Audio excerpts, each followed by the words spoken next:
देश दुनिया च वसदे पंजाबियों को जी आया। मैं हरजिंदर सिंह रंधावा, तुम देख रहे हो पंजाब टैलीविजन और मेरे नाल ने सीनियर जर्नलिस्ट सरदार हमीद सिंह जी और सरदार जगतार सिंह जी। मैं जी आया थैंक यू, शुक्रिया जी। ਅੱਜ ਦੇਸ਼ ਦੇ ਪੁਰਾਣੇ ਸੰਸਦ ਭਵਨ ਦੇ ਵਿੱਚ ਪ੍ਰਧਾਨ ਮੰਤਰੀ ਭਾਵੁਕਤਾ ਦਾ ਇਜ਼ਹਾਰ ਕਰਦੇ ਆ। ਹੋਰ ਵੀ ਬਹੁਤ ਸਾਰੇ ਮੈਂਬਰ ਆਪਣੀ ਇਸ ਭਾਵੁਕਤਾ ਨਾਲ ਅੱਗੇ ਵਧਦੇ ਆ ਤੇ ਇਸ ਮੌਕੇ ਤੇ ਸਾਡੇ ਵਰਗੇ ਆਮ ਇਨਸਾਨਾਂ ਦੀ ਭਾਵੁਕਤਾ ਕੁਛ ਹੋਰ ਤਰ੍ਹਾਂ ਦੀ ਹੁੰਦੀ ਹੈ। ਦੇਸ਼ ਦੀ ਆਜ਼ਾਦੀ ਦੇ 75 ਸਾਲ ਬਾਅਦ ਜਦੋਂ ਸੰਸਦ ਇੱਕ ਇਮਾਰਤ ਤੋਂ ਦੂਜੀ ਇਮਾਰਤ ਤੱਕ ਦਾ ਸਫ਼ਰ ਤੈਅ ਕਰ ਰਹੀ ਆ ਤਾਂ ਇਹਨਾਂ 75 ਸਾਲਾਂ ਦੇ ਵਿੱਚ ਆਪਾਂ ਸਾਰਿਆਂ ਨੇ ਵੀ ਕੋਈ ਸਫ਼ਰ ਤੈਅ ਕੀਤਾ ਹੈ। ਤੇ ਜੇਕਰ ਤੁਸੀਂ ਇਤਿਹਾਸ ਫਰੋਲਨੇ ਹੋ, ਹਾਲਾਂਕਿ ਮੇਰੀ ਔਕਾਤ ਨਹੀਂ ਕਿ ਮੈਂ ਵੱਡੀਆਂ ਗੱਲਾਂ ਕਰਾਂ, ਪਰ ਦੇਸ਼ ਦੀ ਆਜ਼ਾਦੀ ਦੇ 75 ਸਾਲਾਂ ਦੀ ਉਹ ਪਹਿਲੀ ਟ੍ਰੇਨ ਜਿਹਦੇ ਵਿੱਚ ਲਾਸ਼ਾਂ ਲੱਦ ਕੇ ਆ ਰਹੀਆਂ ਸੀ ਤੇ ਲਾਸ਼ਾਂ ਜਾ ਰਹੀਆਂ ਸੀਗੀਆਂ, ਉਹਦਾ ਜ਼ਿਕਰ ਕਿਵੇਂ ਨਹੀਂ ਹੋ ਸਕਦਾ। ਇਸ ਦੇਸ਼ ਦੀ ਵੰਡ ਨੇ ਪੰਜਾਬ ਨੂੰ ਬਹੁਤ ਬੁਰੀ ਤਰ੍ਹਾਂ ਵੰਡਿਆ ਤੇ ਪੰਜਾਬ ਨੇ ਬਹੁਤ ਸਾਰੇ ਦਰਦ ਨਾਲ ਨਾਲ ਹੰਢਾਏ ਨੇ। ਇਸ ਤੋਂ ਪਹਿਲੇ ਦਰਦ ਸਾਡੇ ਪੁਰਖਿਆਂ ਨੇ ਲੜਾਈ ਲੜਦਿਆਂ ਬਿਤਾਏ ਤੇ ਜਿਹੜੀ ਆਜ਼ਾਦੀ ਦਾ ਸੰਤਾਪ ਸੀ ਉਹਦੇ ਨਾਲੋਂ ਵੀ ਵੱਡਾ ਹੋ ਗਿਆ। ਲੱਖਾਂ ਲੋਕ ਸ਼ਾਇਦ ਇਤਿਹਾਸ ਵਿੱਚ ਪਹਿਲੀ ਵਾਰੀ ਮਾਰੇ ਗਏ ਕਿਸੇ ਖੁਸ਼ੀ ਦੇ ਮੌਕੇ ਤੇ। ਅੱਜ ਤੱਕ ਉਹ ਚੀਜ਼ ਜਦੋਂ ਹੁਣ ਤੀਜੀ ਪੀੜ੍ਹੀ ਅੱਗੇ ਵੱਧ ਰਹੀ ਹੈ, ਚੌਥੀ ਪੀੜ੍ਹੀ ਅੱਗੇ ਵੱਧ ਰਹੀ ਹੈ, ਕੋਈ ਵਿਰਲਾ ਟਾਵਾਂ ਬਜ਼ੁਰਗ ਉਹ ਦਾਸਤਾਨਾਂ ਸੁਣਾਉਂਦਾ ਹੈ ਤਾਂ ਫਿਰ ਕਲੇਜਾ ਮੂੰਹ ਨੂੰ ਆਉਂਦਾ। ਫਿਰ ਇਸ ਤੋਂ ਬਾਅਦ ਦੁਬਾਰਾ ਫਿਰ ਜੋ ਸਿਲਸਿਲੇ ਬਣੇ ਉਹਨਾਂ ਸਾਰਿਆਂ ਦਾ ਇੱਕ ਇਤਿਹਾਸ ਹੈ, ਭਾਵੇਂ ਪੰਜਾਬੀ ਸੂਬੇ ਦੇ ਨਾਂ ਤੇ, ਉਸ ਤੋਂ ਬਾਅਦ 84, ਫਿਰ ਦਿੱਲੀ ਦੀਆਂ ਗਲੀਆਂ ਬਾਜ਼ਾਰਾਂ 'ਚ ਬੇਪਤੀ, ਕਿੰਨਾ ਕੁਝ ਐਸਾ ਹੈ ਜਿਹੜਾ ਯਾਦ ਕਰਕੇ ਕੰਬਣੀ ਛਿੜਦੀ, ਰੂਹ ਨੂੰ ਕੰਬਣੀ ਛਿੜਦੀ ਹੈ।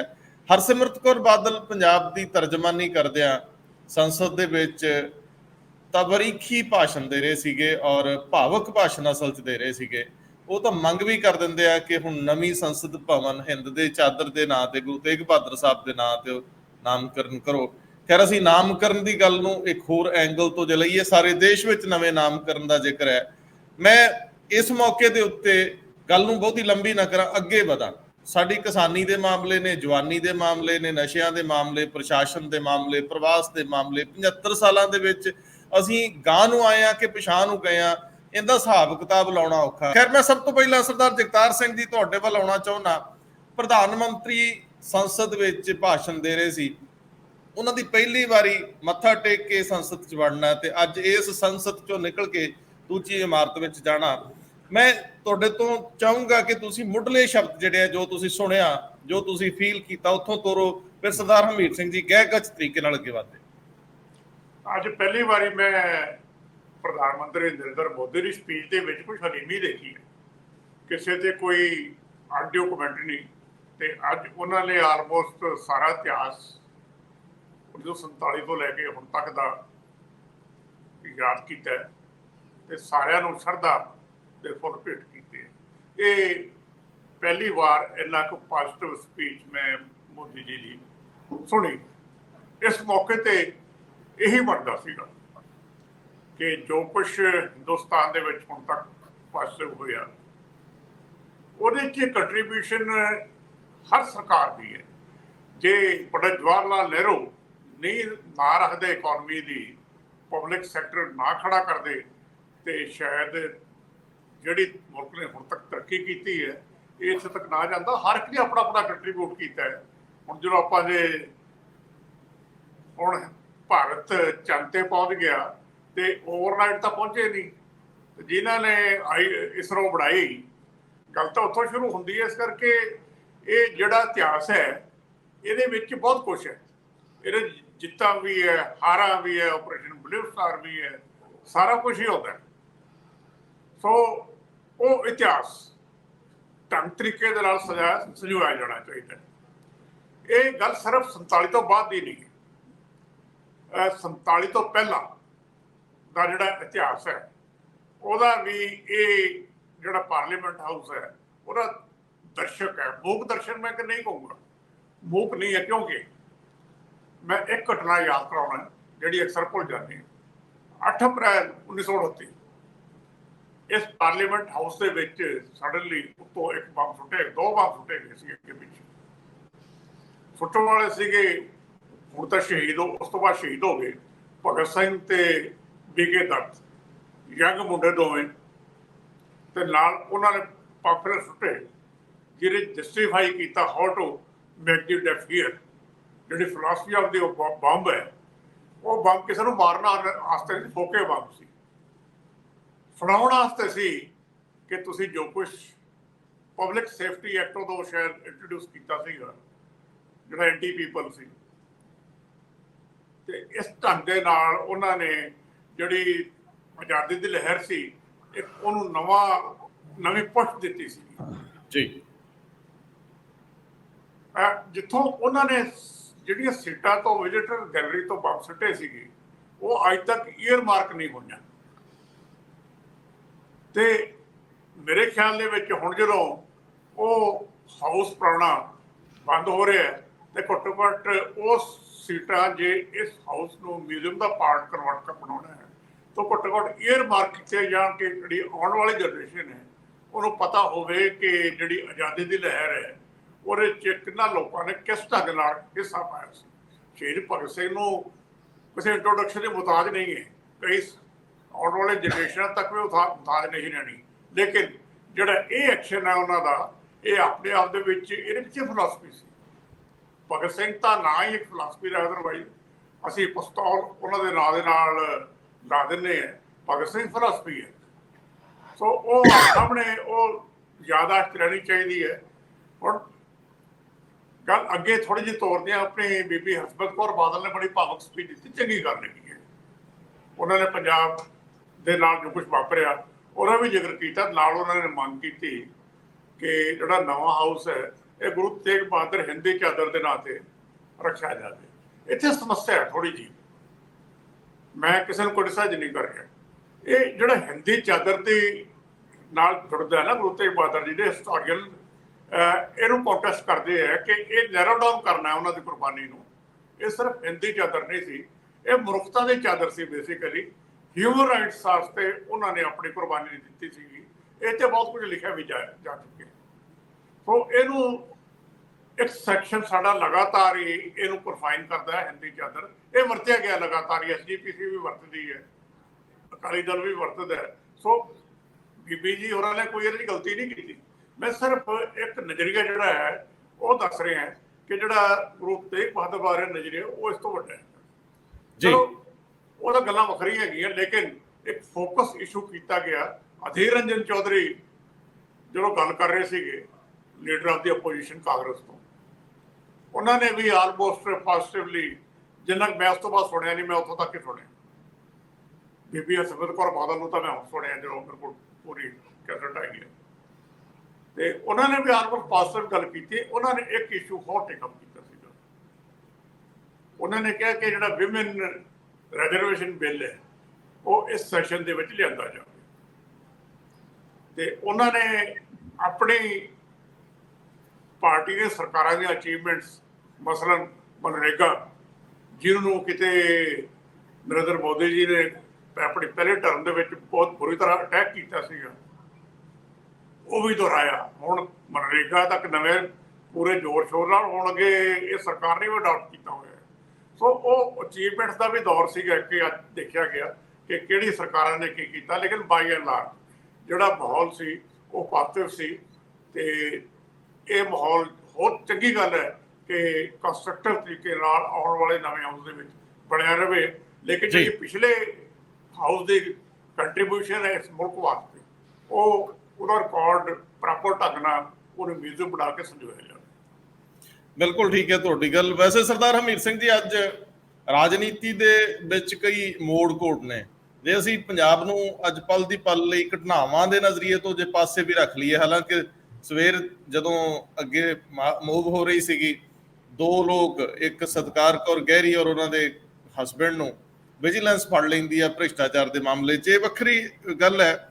ਲੇਕਿਨ ਅਸੀਂ ਚੱਲ ਰਹੇ ਹਾਂ ਕਿ ਪਾਰਲੀਮੈਂਟ ਦੇ ਵਿੱਚ ਹੋ ਕੀ ਰਿਹਾ, ਕਿਹੜੇ ਬਿੱਲ ਟੇਬਲ ਹੋ ਰਹੇ ਆ ਔਰ ਕਿਹੜੇ ਬਿੱਲ ਵਾਪਸ ਲਏ ਜਾ ਰਹੇ ਆ। ਗੱਲ ਅੱਜ ਹੁਣ ਜਦੋਂ ਤੱਕ ਇਹ ਪ੍ਰੋਗਰਾਮ ਤੁਸੀਂ ਸੁਣ ਰਹੇ ਹੋਵੋਗੇ ਦੋਸਤੋ, ਜਦੋਂ ਤੱਕ ਇਹ ਪਬਲਿਸ਼ ਹੋ ਚੁੱਕਿਆ ਹੋਏਗਾ, ਉਸ ਵੇਲੇ ਤੱਕ ਪ੍ਰਧਾਨ ਮੰਤਰੀ ਦੀ ਅਗਵਾਈ ਦੇ ਵਿੱਚ ਦੇਸ਼ ਦੀ ਕੈਬਨਿਟ 'ਚ ਕੁਝ ਅਹਿਮ ਫੈਸਲੇ ਹੋ ਚੁੱਕੇ ਹੋਣਗੇ। ਸਵਾਲ ਇਸ ਗੱਲ ਦਾ ਹੈ ਕਿ ਦੇਸ਼ ਦੇ ਵਿੱਚ ਕੀ ਔਰਤਾਂ ਨੂੰ ਰਾਖਵੇਂ ਕਰਨ ਦੇ ਨਜ਼ਰੀਏ ਤੋਂ ਕੀ ਮਿਲ ਰਿਹਾ। ਸਵਾਲ ਇਸ ਗੱਲ ਦਾ ਹੈ ਕਿ ਇਹ 33% ਵਾਲੀ ਰਾਖਵੇਂ ਕਰਨ ਦੀ ਗੱਲ ਭਾਰਤ ਨੂੰ ਕਿਵੇਂ ਵਾਰਾ ਖਾਂਦੀ ਹੈ ਤੇ ਪਾਰਟੀਆਂ ਨੂੰ ਕਿਵੇਂ ਵਾਰਾ ਖਾਂਦੀ ਹੈ।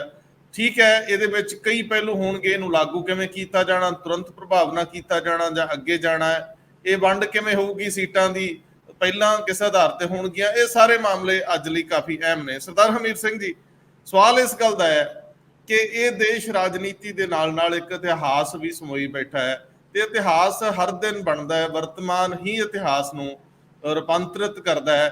ਮੈਂ ਤੁਹਾਡੇ ਤੋਂ ਇਹ ਸਮਝਾਂ ਕਿ ਜਦੋਂ ਅੱਜ ਸਾਰੇ ਬੜੀ ਇੱਕ ਸਫੈਦ ਚਾਦਰ ਓੜ ਕੇ ਤੇ ਸੋਹਣੇ ਸ਼ਬਦਾਂ ਨਾਲ ਪੇਸ਼ ਸੀ, ਉਸ ਵੇਲੇ ਅਸੀਂ ਇਹਨਾਂ ਤਲਖੀਆਂ ਨੂੰ ਕਿਵੇਂ ਪਾਸੇ ਰੱਖ ਦਈਏ, ਇਸ ਦੇਸ਼ ਦੇ ਵਿੱਚ ਧਰਮਾਂ ਦੇ ਨਾਂ ਤੇ ਹੁੰਦੇ ਰੌਲਿਆਂ ਨੂੰ ਕਿਵੇਂ ਪਾਸੇ ਰੱਖ ਦਈਏ, ਰਾਜਨੀਤੀ ਦੇ ਵਿੱਚ ਕਿਸ ਤਰੀਕੇ ਨਾਲ ਮੁੱਦਿਆਂ ਨੂੰ ਢਾਲ ਬਣਾ ਕੇ ਮਨੁੱਖਤਾ ਦਾ ਘਾਣ ਹੁੰਦਾ ਹੈ, ਇਹਨੂੰ ਕਿਵੇਂ ਪਾਸੇ ਰੱਖ ਦਈਏ। ਇਹੀ ਲੋਕ ਜਿਹੜੇ ਬਹੁਤ ਸਾਫ਼ ਸ਼ਫਾਫ ਲੱਗਦੇ ਆ, ਇਹੀ ਜਦੋਂ ਧਰੁਵੀਕਰਨ ਕਰਦੇ ਆ, ਕਾਂਗਰਸ ਦੇ ਲੀਡਰਾਂ ਨੇ ਕੀਤਾ, ਭਾਰਤੀ ਜਨਤਾ ਪਾਰਟੀ ਦੇ ਲੀਡਰਾਂ ਨੇ ਕੀਤਾ, ਕਿਹਨੇ ਨਹੀਂ ਕੀਤਾ ਮੈਨੂੰ ਦੱਸੋ। ਕੋਈ ਸਾਡੇ ਤੇ ਆਬਜੈਕਟ ਕਰ ਸਕਦਾ ਅਸੀਂ ਕਦੋਂ ਕੀਤਾ, ਪਰ ਹਰ ਇੱਕ ਨੇ ਧਰਮਾਂ ਦੇ ਨਾਂ ਤੇ ਫਿਰਕਿਆਂ ਦੇ ਨਾਂ ਤੇ ਰਾਜਨੀਤੀ ਕੀਤੀ ਆ।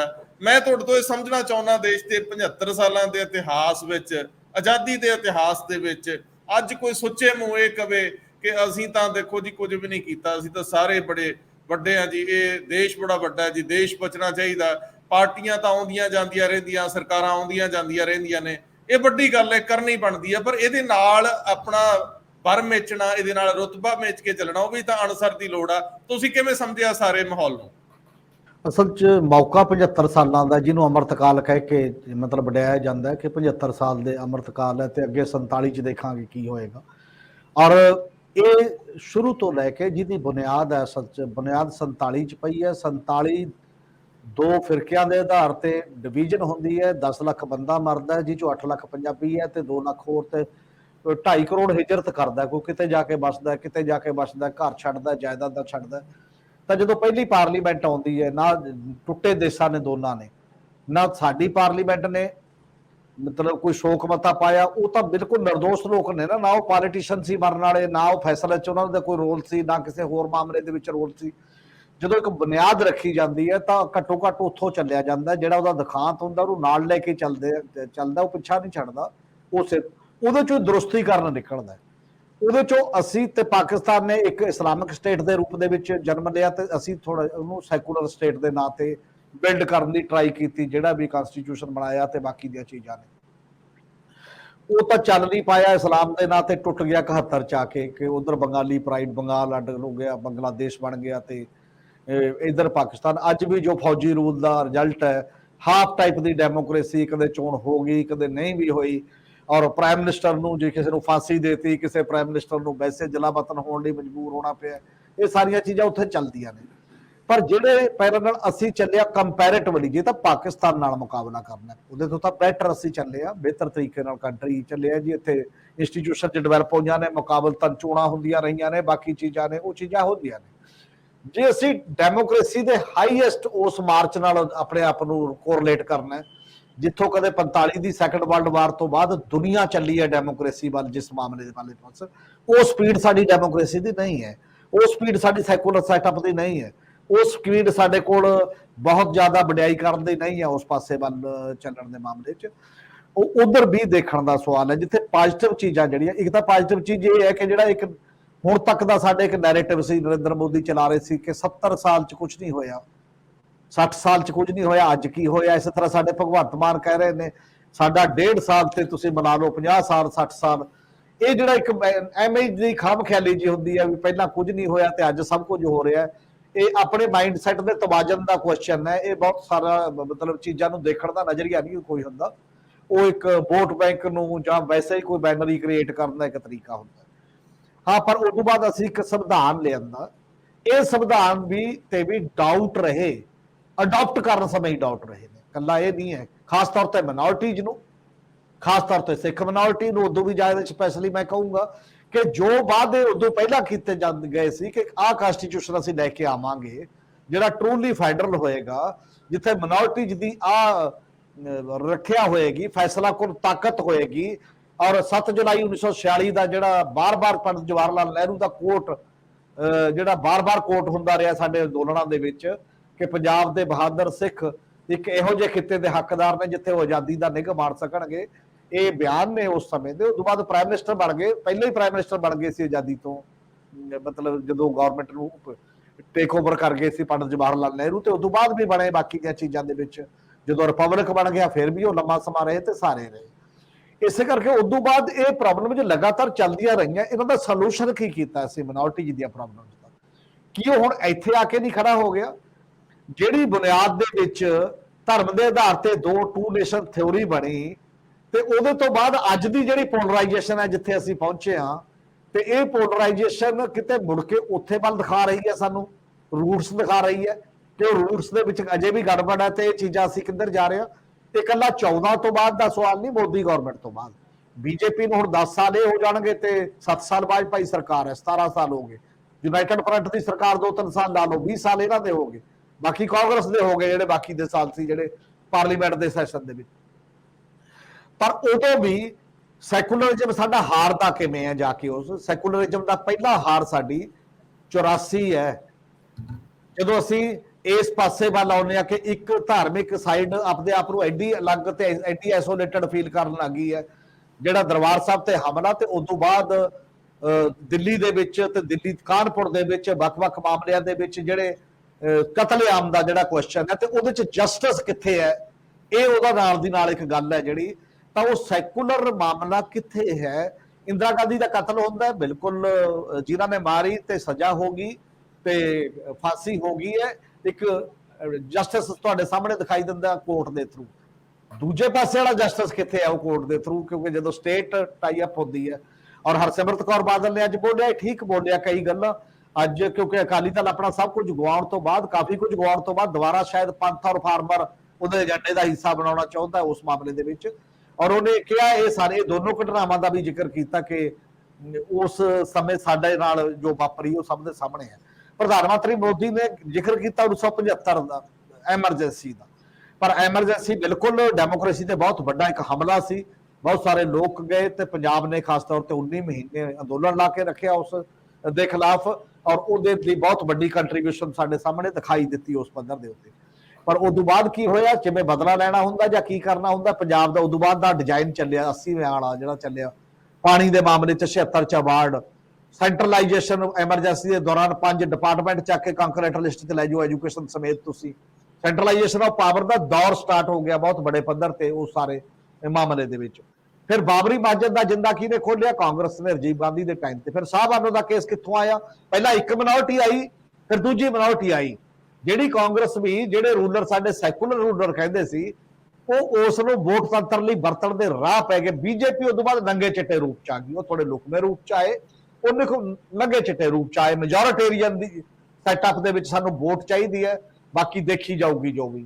ਹੁਣ ਤਾਂ ਸਿੱਧਾ ਵਰਤਾਂਤਾ, ਇੱਕ ਕੰਟਰੀ ਇੱਕ ਵੋਟ ਜਾਊਗਾ, ਇੱਕ ਕੰਟਰੀ ਇੱਕ ਬੋਲੀ ਵੱਲ ਨੂੰ ਚੱਲਣਾ, ਇੱਕ ਕੰਟਰੀ ਤੇ ਇੱਕ ਸੱਭਿਆਚਾਰ ਵੱਲ ਨੂੰ ਚੱਲਣਾ। ਇਹ ਵੇ ਆਫ ਲਾਈਫ ਹੀ ਕਹਿੰਦੇ ਉਹ ਹਿੰਦੂਤਵ ਹੈ, ਬਾਕੀ ਕੋਈ ਹੈ, ਬਾਕੀ ਵੇ ਆਫ ਲਾਈਫ ਨਹੀਂ ਹੈ। ਇਹ ਜਿੱਧਰ ਨੂੰ ਅਸੀਂ ਜਾ ਰਹੇ ਹਾਂ 75 ਸਾਲਾਂ ਚ, ਕੀ ਸਾਡੀ ਡਾਇਰੈਕਸ਼ਨ ਕਰੈਕਟ ਹੈ ਜਾਂ ਅਸੀਂ ਕਿਸੇ ਇਹੋ ਜਿਹੇ ਪਾਸੇ ਵੱਲ ਜਾ ਰਹੇ ਹਾਂ ਜਿਹੜਾ ਨਵੀਆਂ ਪ੍ਰੋਬਲਮ ਕ੍ਰੀਏਟ ਕਰਦਾ ਬਾਕੀ ਦੇ ਮੁਕਾਬਲੇ?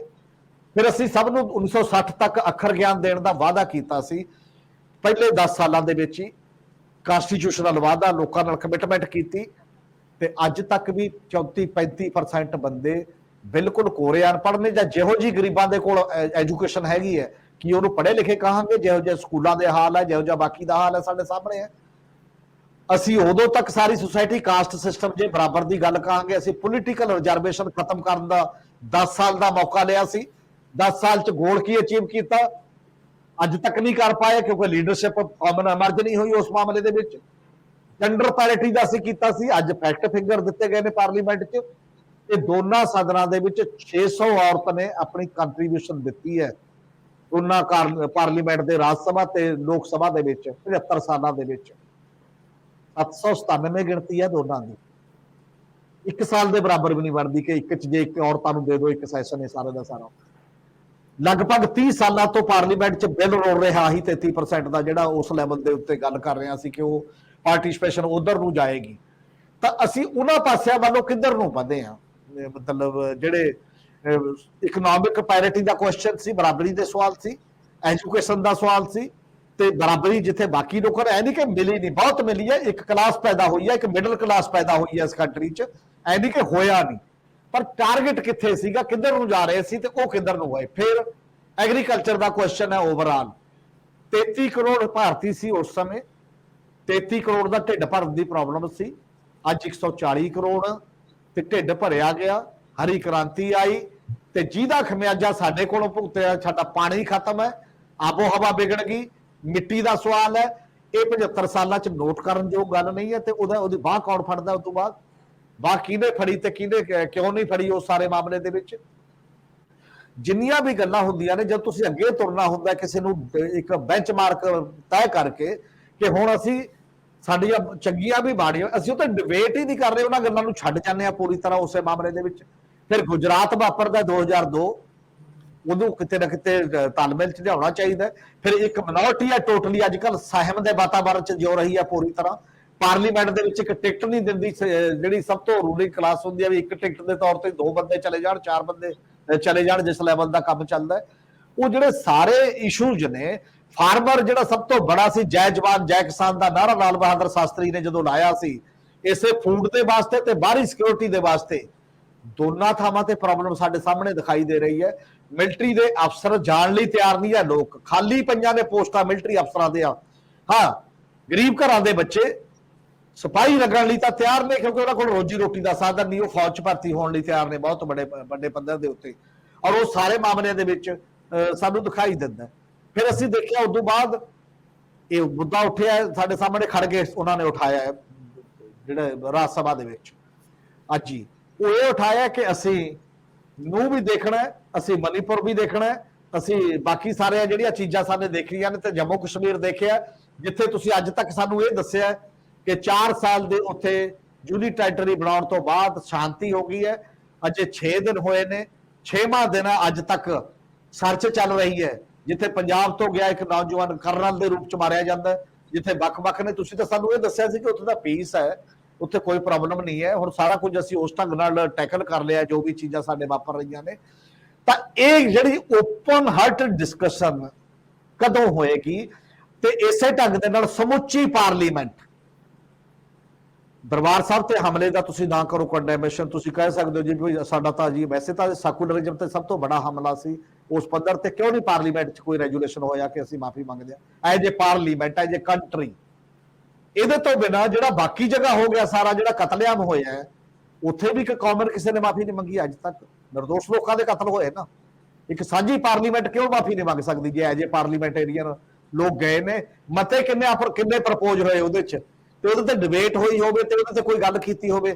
ਜਿਵੇਂ 47 ਚ ਸਾਨੂੰ ਆਦਤ ਨਹੀਂ ਹੈ ਮਾਫੀ ਮੰਗਣ ਦੀ, ਉਵੇਂ ਸਾਡੇ ਕੋਲ ਨਾ 2002 ਤੇ ਨਾ 84 ਦੀ ਸਾਡੇ ਕੋਲ ਇੱਕ ਟ੍ਰੈਡੀਸ਼ਨ ਹੈ ਕਿ ਅਸੀਂ ਉਹਨਾਂ ਗਲਤੀਆਂ ਨੂੰ ਸੁਧਾਰਨਾ ਉਸ ਪੱਧਰ ਦੇ ਉੱਤੇ ਜਾ ਕੇ ਕਿਸੇ ਨਾ ਕਿਸੇ ਤਰੀਕੇ ਦੇ ਨਾਲ ਜੀ। ਔਰ ਉਹ ਸਾਰੇ ਜਿਹੜੇ ਕੇਸ ਚੱਲ ਰਹੇ ਨੇ, ਤੇ ਇਸੇ ਤਰ੍ਹਾਂ ਫਾਰਮਰ ਸੁਸਾਈਡ ਦੇ ਜਿਹੜੇ ਕੁਐਸਚਨ ਨੇ, ਲੇਬਰ ਦੇ ਸੁਸਾਈਡ ਦੇ ਕੁਐਸਚਨ ਨੇ, ਉਹ ਸਾਰਿਆਂ ਨੂੰ ਵੀ ਅਸੀਂ ਅਜੇ ਤੱਕ ਮੇਰੇ ਖਿਆਲ ਹੈ ਜਗ੍ਹਾ ਦੇਣੀ ਹੈ। ਜੇ ਰੀਅਲੀ ਡੈਮੋਕ੍ਰੇਟਿਕ ਕੰਟਰੀ ਸਿਰਜਣਾ ਉਸ ਪੱਧਰ ਦੇ ਉੱਤੇ 75 ਸਾਲ ਦੇ ਵਿੱਚ, ਕੇਵਲ ਪਾਰਲੀਮੈਂਟ ਚਰਚਾ ਨਾ ਕਰੇ, ਪੂਰੇ ਕੰਟਰੀ ਚਰਚਾ ਕਰਾਓ।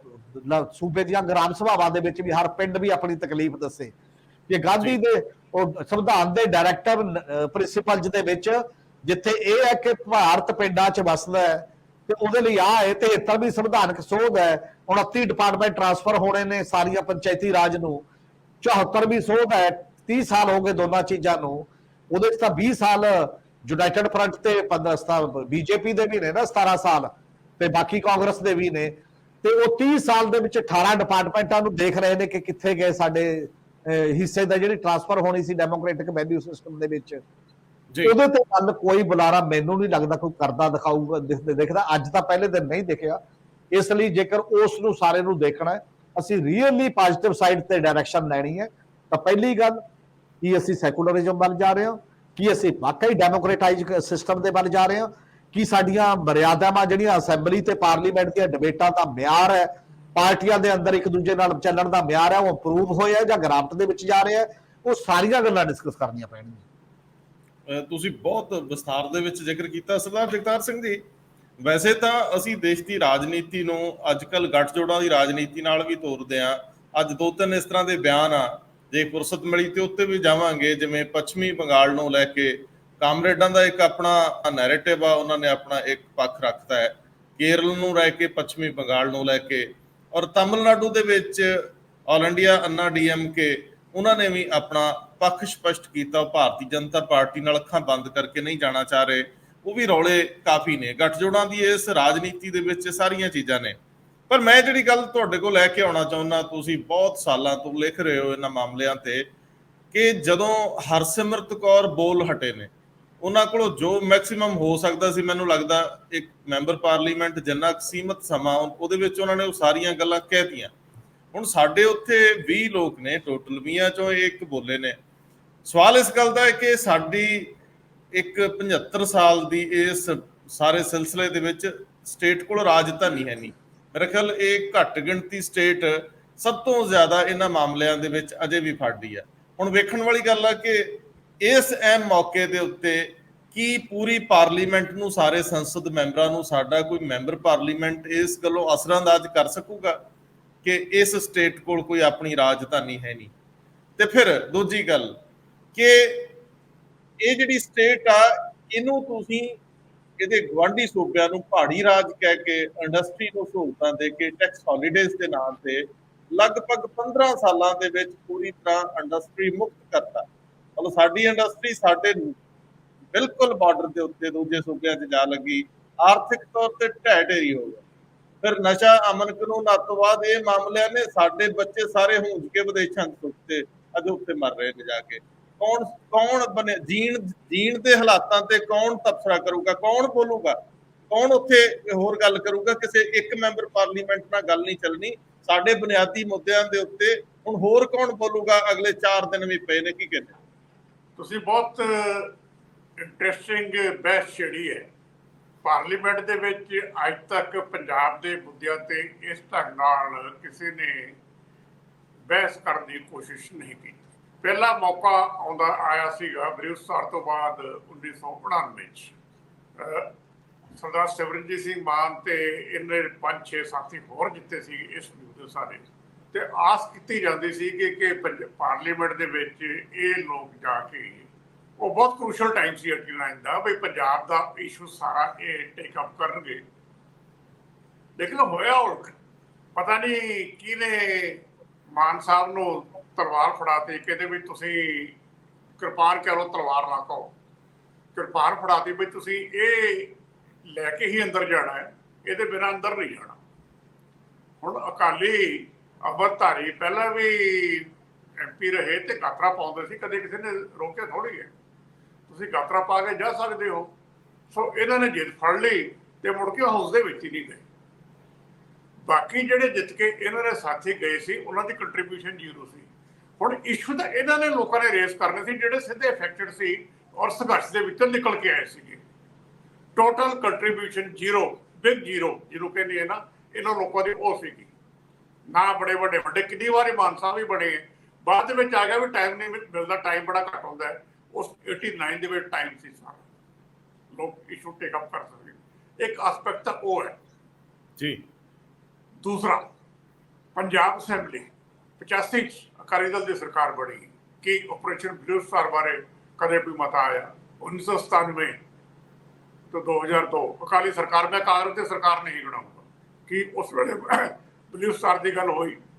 ਅਲਟੀਮੇਟਲੀ ਜਦੋਂ 7 ਤੋਂ 12 ਵਾਲੀ ਸਰਕਾਰ ਆਉਂਦੀ ਹੈ, ਅਖੀਰਲੇ ਟਾਈਮ ਦੇ ਵਿੱਚ ਆ ਕੇ ਮਤਾ ਪਾਸ ਕੀਤਾ ਗਿਆ ਸੀਗਾ। ਸੋ ਇਹ ਤਾਂ ਸਾਡਾ ਪੰਜਾਬ ਦੇ ਵਿੱਚ ਐਟੀਟਿਊਡ ਹੈ। ਉਹ ਜਿਹੜਾ ਮਤਾ ਵੀ ਸੀ ਉਹ ਇੱਕ ਫਾਰਮੈਲਿਟੀ ਸੀ। 97 ਤੋਂ ਲੈ ਕੇ 2002 ਦੀ ਸਰਕਾਰ ਦੇ ਵਿੱਚ ਅਨੰਦਪੁਰ ਸਾਹਿਬ ਦਾ ਮਤਾ ਆਇਆ, ਉਹਦੀ ਬੈਕਗਰਾਊਂਡ ਇਹ ਸੀ ਕਿ ਜਦੋਂ ਪਾਰਟੀ ਸਪਲਿਟ ਹੋ ਗਈ ਤੇ ਮਨਜੀਤ ਸਿੰਘ ਕਲਕੱਤਾ ਜਿਹੜੇ ਡਿਸੀਡੈਂਟ ਸੀਗੇ, ਉਹ ਮਤਾ ਲਿਆਉਣ ਲੱਗੇ ਸੀ। ਟ੍ਰੇਰਿੰਗ ਵਿੱਚ ਜਿਹਨੂੰ ਪਤਾ ਲੱਗ ਗਿਆ ਪਹਿਲਾਂ ਲੈ ਆਏ। ਸੋ ਇਹ ਜਿਹੜੀ ਡਿਸਓਨੈਸਟੀ ਟੋਟਲ ਉਸ ਸੈਕਸ਼ਨ ਦੀ, ਜਿਨ੍ਹਾਂ ਨੇ ਇਹ ਇਸ਼ੂਜ਼ ਟੇਕ ਅਪ ਕਰਨੇ ਸੀਗੇ। ਕਾਂਗਰਸ ਨੇ ਇਸ਼ੂ ਟੇਕ ਅਪ ਨਹੀਂ ਸੀ ਕਰਨੇ। ਦੇਖੋ ਪੰਜਾਬ ਦੇ ਨਾਲ ਜਿਹੜੀ ਪਾਰਟੀ ਗਿਣੀ ਜਾਂਦੀ ਹੈ, ਪੰਜਾਬ ਦੀ ਪਾਰਟੀ ਕਾਂਗਰਸ ਨਹੀਂ ਹੈ, ਅਕਾਲੀ ਦਲ ਹੈ। ਇਸੇ ਕਰਕੇ ਮੈਂ ਵਾਰ-ਵਾਰ ਕਹਿਣਾ ਹੁੰਦਾ ਕਿ ਪਾਰਟੀ ਪੰਜਾਬ ਵਾਸਤੇ ਤਕੜੀ ਸ਼੍ਰੋਮਣੀ ਅਕਾਲੀ ਦਲ ਦੀ ਲੋੜ ਹੈ। ਲੇਕਿਨ ਇਹਨਾਂ ਨੇ ਕਦੇ, ਇਹ ਗੂਗੇ ਪਰਿਵਾਰ ਕਿਹਾ ਜਾਂਦਾ ਸੀਗਾ ਪੰਜਾਬ ਦੇ MPs ਨੂੰ, ਇਸ਼ੂ ਟੇਕਅਪ ਤਾਂ ਕਰੋ ਨਾ, ਬਹਿਸ ਤਾਂ ਬਾਅਦ ਦੀ ਗੱਲ ਹੈਗੀ ਹੈ। ਤੁਸੀਂ ਕਿਹਾ ਵੀ ਚੰਡੀਗੜ੍ਹ ਦੀ ਬਹਿਸ, ਕਦੇ ਨਹੀਂ। ਬਾਕੀ ਇਸ਼ੂਜ਼ ਲੈ ਲਓ, ਅੱਜ ਦੀ ਡੇਟ ਦੇ ਵਿੱਚ ਜਿਵੇਂ ਹੀਵੀਰ ਹੋਰਾਂ ਨੇ ਗੱਲ ਕੀਤੀ, ਪੰਜਾਬ ਦਾ ਇਸ਼ੂ ਦਾ ਸਰਵਾਈਵਲ ਦਾ ਇਸ ਵੇਲੇ ਜਿੱਥੇ ਅਸੀਂ ਪਹੁੰਚ ਗਏ, ਅਸੀਂ ਤਾਂ ਪੰਜਾਬ ਵਿੱਚ ਵੀ ਉੱਤੇ ਬਹਿਸ ਨਹੀਂ ਕਰ ਰਹੇ।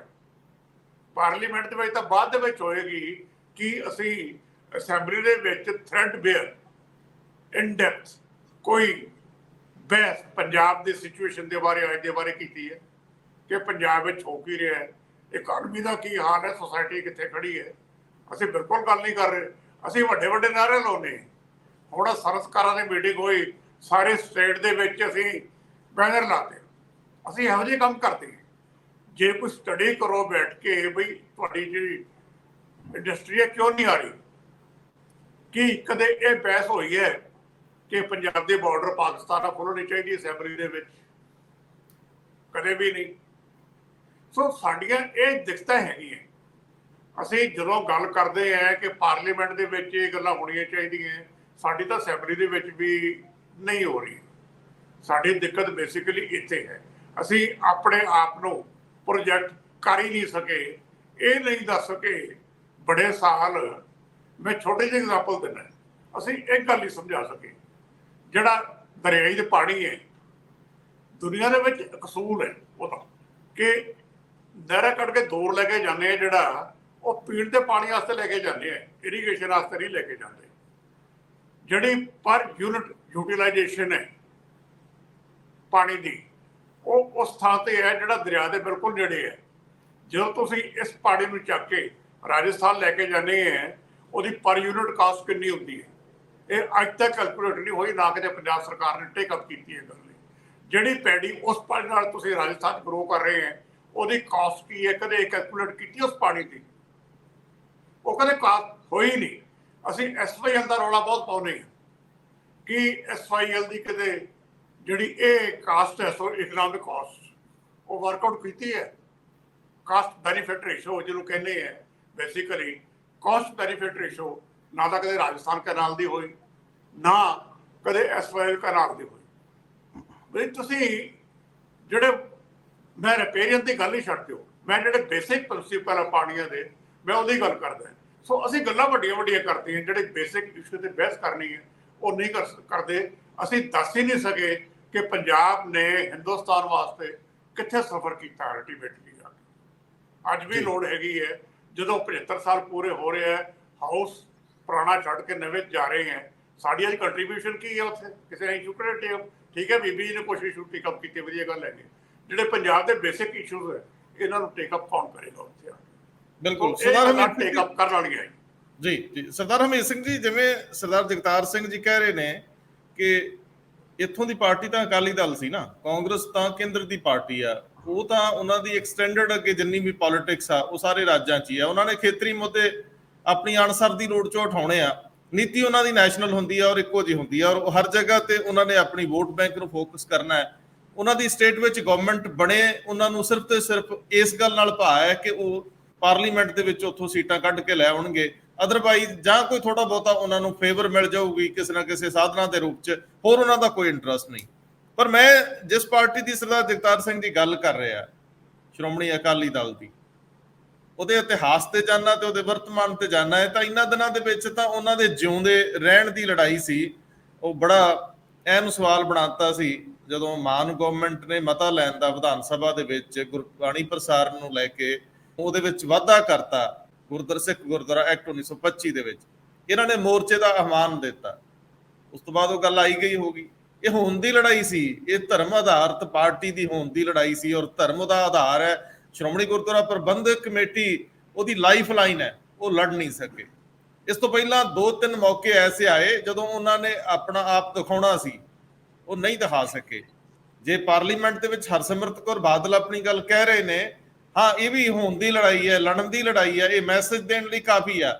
ਲੇਕਿਨ ਜਿਸ ਧਰਾਤਲ ਤੇ ਜਿਸ ਖਿੱਤੇ ਦੇ ਵਿੱਚ ਉਹਨਾਂ ਨੇ ਜਿਉਂਦੇ ਰਹਿਣਾ ਹੈ, ਉੱਥੇ ਲੜਨ ਲਈ ਕੀ ਉਹਨਾਂ ਕੋਲ ਹੁਣ ਉਹਨਾਂ ਮਾਦਾ ਨਹੀਂ ਬਚਿਆ, ਉਹਨਾਂ ਕੋਲ ਉਨੀ ਮੈਨ ਪਾਵਰ ਨਹੀਂ ਰਹੀ, ਉਹਨਾਂ ਦੇ ਬੰਦਿਆਂ 'ਚ ਦਮਖਮ ਨਹੀਂ ਰਿਹਾ, ਉਹ ਦੇਰ ਤੱਕ ਲੜਨ ਦਾ ਆਪਣੀ ਸਮਰੱਥਾ ਗਵਾ ਚੁੱਕੇ ਨੇ। ਇਹ ਵੀ ਸਵਾਲ ਬੜਾ ਅਹਿਮ ਆ।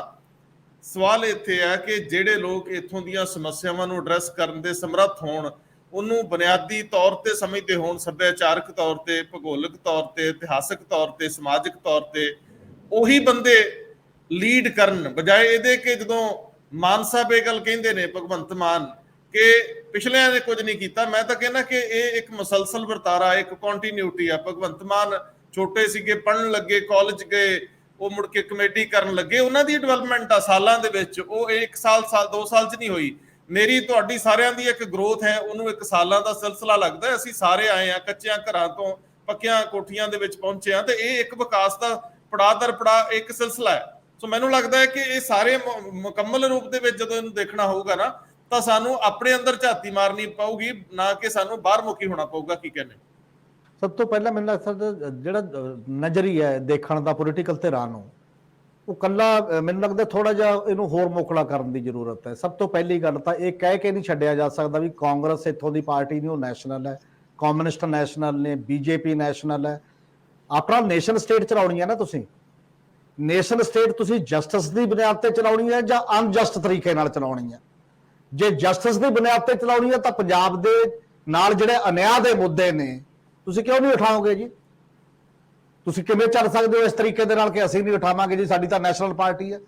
ਰੌਲਾ ਸਾਡੀ ਨੇਸ਼ਨ ਸਟੇਟ ਦਾ ਇਹ ਹੈ 47 ਤੋਂ ਲੈ ਕੇ ਕਿ ਸੈਂਟਰਲਿਸਟ ਸਟੇਟ ਜ਼ਿਆਦਾ ਡਿਜ਼ਰਵ ਕਰਦੀ ਹੁੰਦੀ ਹੈ ਡਿਵੈਲਪਮੈਂਟ ਦੇ ਬਾਕੀ ਦੇ ਇਸ਼ੂ ਨੂੰ ਜਾਂ ਸਾਰਿਆਂ ਦੀ ਸੈਟੀਸਫੈਕਸ਼ਨ ਨੂੰ, ਜਾਂ ਫੈਡਰਲ ਤੇ ਲੋਕਾਂ ਦੀ ਪਾਵਰ ਲੋਕ ਜਿੰਨਾ ਜ਼ਿਆਦਾ ਇੰਜੋਏ ਕਰਨਗੇ ਉਹ ਸਟੇਟ ਜ਼ਿਆਦਾ ਡੈਮੋਕ੍ਰੈਟਿਕਲੀ ਰਿਚ ਸਟੇਟ ਜਿਹੜੀ ਹੈ ਉਹ ਸਸਟੇਨ ਜ਼ਿਆਦਾ ਕਰਦੀ ਹੁੰਦੀ ਹੈ। ਵਰਲਡ ਚ ਐਗਜ਼ਾਮਪਲ ਨੇ।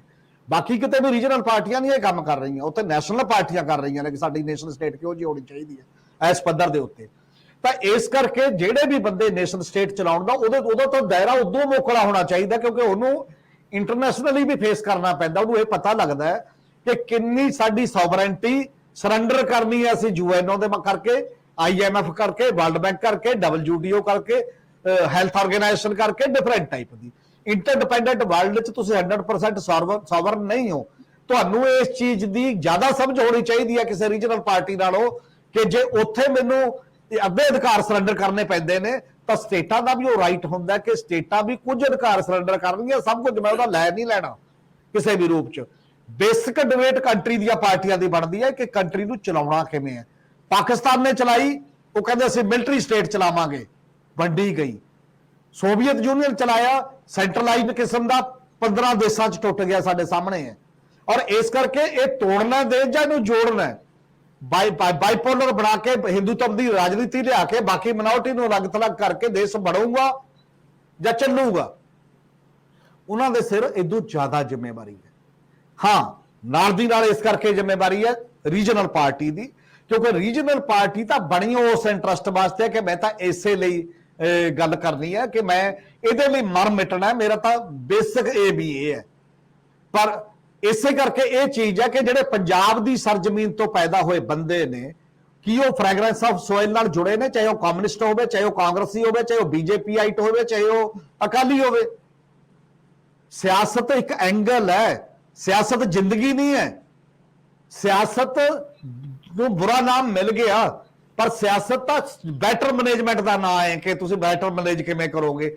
ਸਿਆਸਤ ਦੇ ਵਿੱਚ ਜਿੰਨੀਆਂ ਲੋਕਾਂ ਨੇ ਸੈਕਰੀਫਾਈਸ ਕੀਤੀਆਂ ਹੋਰ ਕਿਸੇ ਸੂਬੇ 'ਚ ਨਹੀਂ ਕੀਤੀਆਂ।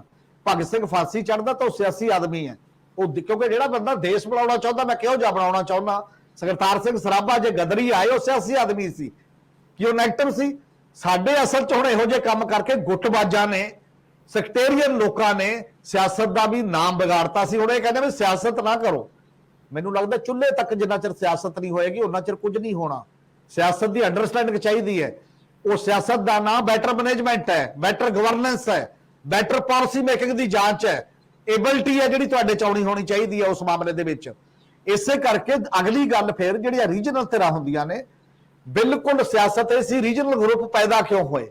ਉਹ ਇਸ ਕਰਕੇ ਹੋਏ ਕਿ ਨੈਸ਼ਨਲ ਲੈਵਲ ਦੀ ਕੋਈ ਧਿਰ ਐਡੇ ਜੋਗੀ ਨਹੀਂ ਹੈ ਜਿਹੜੀ ਸਭ ਨੂੰ ਬਰਾਬਰ ਸਰਚਾਏ।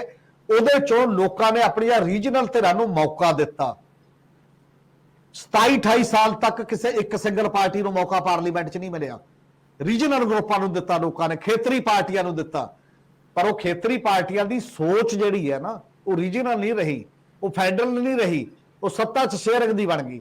ਸੱਤਾ ਸ਼ੇਅਰਿੰਗ ਵੀ ਪਾਰਲੀਮੈਂਟ ਦੀ ਜਿਹੜੀ ਨੈਸ਼ਨਲ ਸੱਤਾ, ਉਹਦੇ 'ਚ ਸਾਡੇ ਬੰਦੇ ਵਜ਼ੀਰ ਕਿੰਨੇ ਨੇ ਜਾਣਦੇ ਹੋ, ਅਸੀਂ ਤੁਹਾਡੇ ਮੁਤਾਬਕ ਹੀ ਚੱਲਾਂਗੇ ਜਿਵੇਂ ਤੁਸੀਂ ਕਹਿੰਦੇ ਹੋ। ਉਹ ਆਪਦਾ ਆਈਡੀਆ, ਆਪਦਾ ਥਾਟ ਪ੍ਰੋਸੈਸ ਸਰੈਂਡਰ ਕਰ ਗਏ।